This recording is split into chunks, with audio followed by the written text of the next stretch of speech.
You can see the business district is underwater. Spectators have been spotted in those areas, stopping and taking pictures, and it's something authorities say has got to stop. 16 WAPT's Scott Simmons has much more on that. He joins us live right now.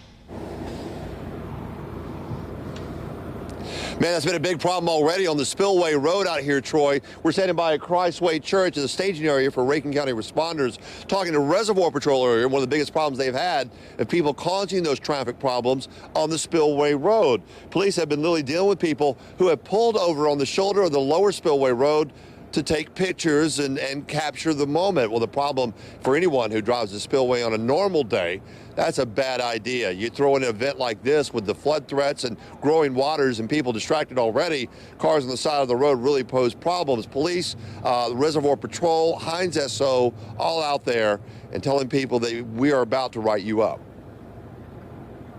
So far, we've gone out here, started the enforcement process. We'll have signs up letting people know to keep moving with the flow of traffic. If you do stop, our officers will be there to make corrections to the issue. If the people do go around our barriers that we have, you will be cited for trespassing. So many uncertainties about this rising river plan, and of course with the increased outflow now starting at the Spillway, 2,000 more cubic feet every 2 hours until it reaches its peak.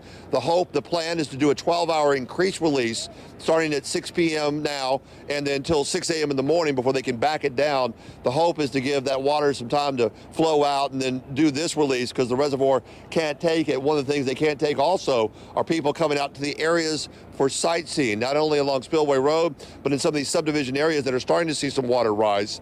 People really need to put on their smart hat, you might say, and just not do that. Live in Rankin County, Scott Simmons, 16 WAPT News. All right, Scott. Well, a number of Jackson neighborhoods are underwater, including Canton Club Circle. People there spending most of the day today evacuating, moving their things out of there. 16 WAPT's Shalika Powell toured the area with a rescuer and shows us just how deep the water is. As floodwater continues to cover the Canton Club Circle, more and more people are packing up and evacuating.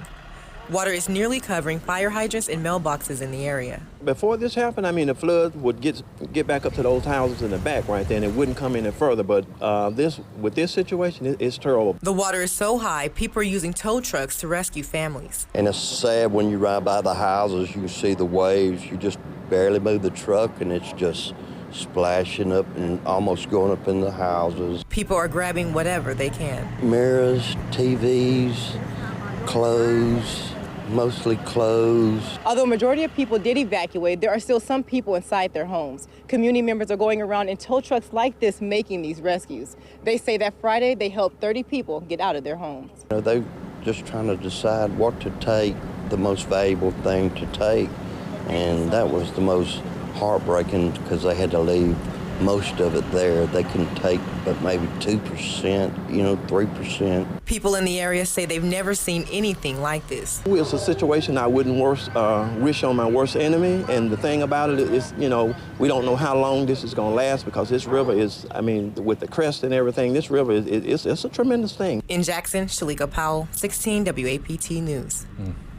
Well, Scott says crews will continue going into the area, rescuing people until everyone makes it out safely.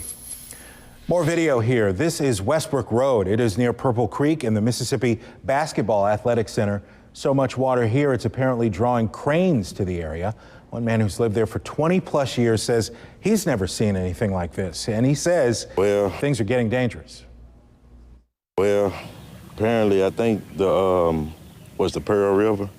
It's probably at least a mile or so back that way, and so now everything just flooded and gators and everything just coming out the woods now, and out of 20-some years, it ain't never been like this. Cheek says he has relatives that live throughout the area. All of them have been evacuating, and he said his flood event that we're having is something that he never expected. We're going to have new pictures coming into our newsroom. Right now, take a look at this video. This neighborhood is near Jackson Academy. Some cars underwater here, but as the video continues, you see the soccer fields, goal after goal, all of them underwater. Even streets in that area are also flooded and impassable.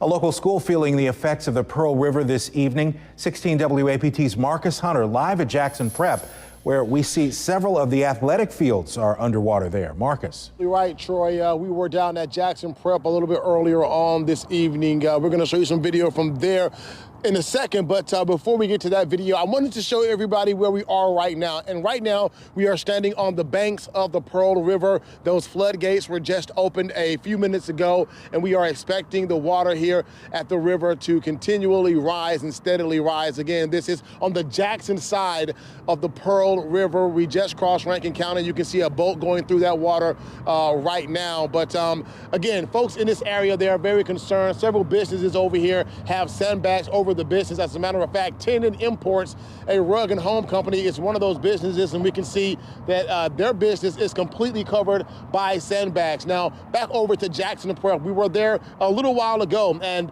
well, the Jackson Prep softball field is completely underwater. The baseball field is partially underwater, and the soccer practice field looks like it is a lake. Now, there is an event happening at Jackson Prep tonight. It is the Daughters of Job pageant. It is still scheduled to go on as planned, and they are keeping a close eye on those flood levels. An official told me with Jackson Prep that back in 1983, when they had the flood, water did not get inside of the school, and they're hoping that they are fortunate like that this time around as well. But we're going to have much more on the flood from right here along Highway 25, Lakeland Drive. But for now, reporting on the banks of the Pearl River, Marcus Hunter, 16 WAPT News.